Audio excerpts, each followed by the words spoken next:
Okay, the next type of transformation we want to look at is something called axial symmetry. Okay, and axial symmetry is usually using either the y-axis or the x-axis, depending on the question, but it won't always be. It can be any line. Just like the previous transformations we've done, I'm going to show you an example of what we do. Then we'll write down a definition of it and some notes on how we do it. So, axial symmetry. Symmetry is always creating a reflection of something. In the case of axial symmetry, we use a line as a mirror image. So, for this first one here, we're going to draw the reflection. So draw the reflection or the transformation of the triangle XYZ under axial symmetry in the y-axis. Okay, so pause the video if you need to at this point and draw out the picture that you see here exactly. And this is the question of what we need to do. Okay, so how do we do that? You'll notice I haven't put any numbers on my axes here, but you can if you want to. What we do is we treat the y-axis like a mirror. So we treat the y-axis in this question, because they told me to use the y-axis, like a mirror. And I look at what did I do to move Z to the y-axis, and you can see we've got 1, 2, 3, 4 spaces over.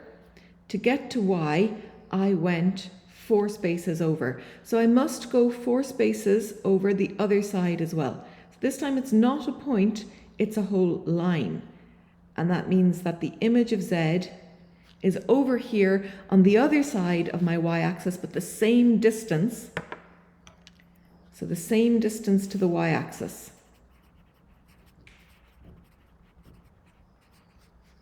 To the y-axis. And what about y? This point y, we go 1, 2, 3, 4, 5, 6, 7. So I went 7 spaces over, which means I must go 1, 2, 3, 4, 5, 6, 7 spaces the other side as well to get the image of y prime. And just because they're just over each other, I want to use a different color for x. So x actually went 10 spaces. So I must go 10 spaces the other side as well to get the image of z prime. And then, just like we've been doing before, you join your image vertices together. So z prime to y prime. Sorry, this one should have been x, shouldn't it? This one here should have been x prime. So z prime to x prime. And y prime to x prime. Now there we go. So this is my image. That was my object, the shape that I started with, and this is my image, the shape that I draw. Is it the same? Well, the size of it is the same, the shape of it is the same, but it is reversed. It's reversed, it's back to front. So axial symmetry in the y-axis results in a reversed image. But it's not upside down, it's not inverted like we were getting with the central symmetry. Let's see what happens if we are asked to do symmetry in the x-axis. So this question here, we're going to ask ourselves to draw the image. So previously I said reflection, image. These words all mean the same thing. So draw the image of the triangle ABC under axial symmetry in the x-axis. So this time we're going to treat the x-axis like a mirror. Again, I want you to pause the video and draw out the image that you see, the diagram that you see, and the instructions that we have. Okay, so very straightforward. It's exactly the same thing, except that instead of going to the y-axis, we're now going to the x-axis. So A went one box down, which means it goes another box down to give me A prime. B also went one box down, so we go a box the other side to give me B prime. And C, so you'll notice there's only one direction when we're doing axial symmetry. There's no boxes over in this case, and there was no boxes up and down in this case. So it takes me 1, 2, 3, 4, 5 boxes down to get to the y-axis, to get to the x-axis.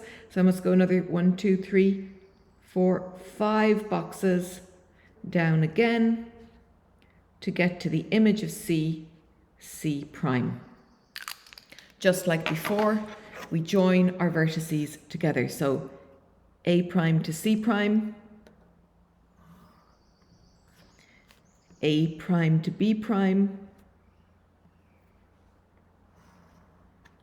and that should have been B prime to C prime. And this gives us our image triangle under axial symmetry in the x-axis. What do we notice? Here's my image. My image is inverted, but it is not reflected, it's not reversed. So my image is inverted. And I know this is a new word that we just learned yesterday. So let's write down beside it. Inverted means upside down. Upside down. So when we're asked to do axial symmetry in a line, let's take some notes on it. Axial symmetry means we use the given line, and it won't always be the x or y axis, but it usually is. We use the given line as a mirror.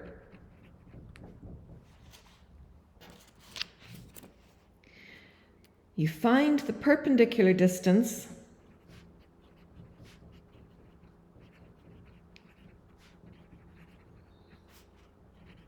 so straight line distance from each object point to the line and go the same distance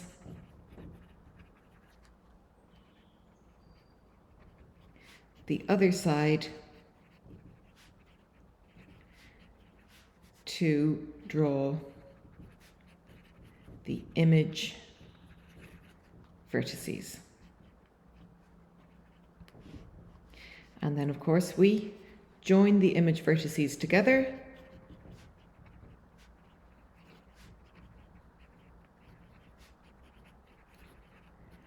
And just a quick note on that, please do use a ruler in these cases when you're joining the image vertices together. If you have axial symmetry in the y-axis, you will always get a reflected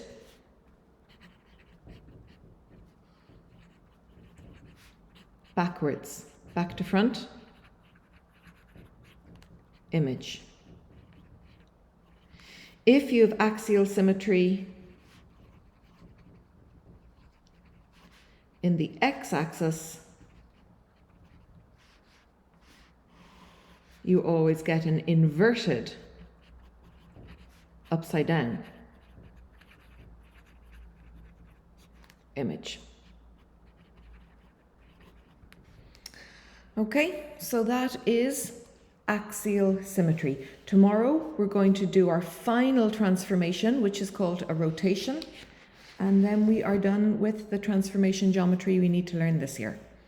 Okay, as usual, Please let me know if you're getting stuck or if there's steps on this that you don't understand, because we're going to be assuming that you know how to do this from next year. While we'll see it again, we'll be going quite quickly. Okay, thank you.